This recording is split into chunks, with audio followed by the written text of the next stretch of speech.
हे बघा, तुम्हाला माझ्या हातात ते ब्रह्मकमळ दिसत असेल. ब्रह्मकमळ मध्यरात्रीच्या वेळेस उगवणारा फुल आहे. 12 वाजता हा पूर्णपणे उमलतो, दिवसात हा कोमजला जातो.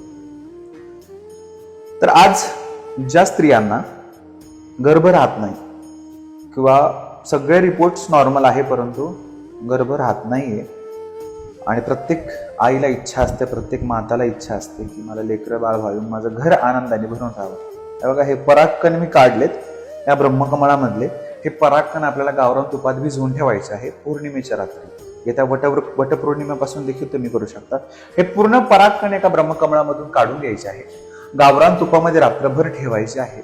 रात्रभर ठेवल्यानंतर या मुद्रेमध्ये आपल्याला एखाद्या वाटीत तुम्ही तूप घ्या आणि त्यात परागकण टाका आणि रात्री मध्यरात्री 12 वाजता आपल्या घराच्या टेरेसवर किंवा एकांत ठिकाणी किंवा आपल्या कक्षमध्ये आपल्याला अशा प्रकारे बसायचं आहे आणि पंचाक्षरी मंत्र जे आहे ओम नमः शिवाय किंवा शिवहर शंकर नमामि शंकर शिवशंकर शंभो, हे गिरिजापती भवानी शंकर शिवशंकर शंभो, असं मंत्र उच्चारण 45 मिनिटं किंवा 1 तासापेक्षा जास्त आपल्याला याच्यावरती पूर्ण चित्ताएकाग्र करून करायचं आहे.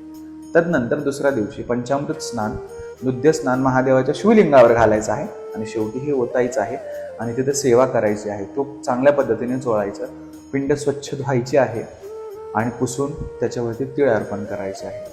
असं आपल्याला प्रत्येक पौर्णिमा करायच्या. 5 पौर्णिमेतच बघा तुम्हाला गुण येईल. ओम काय.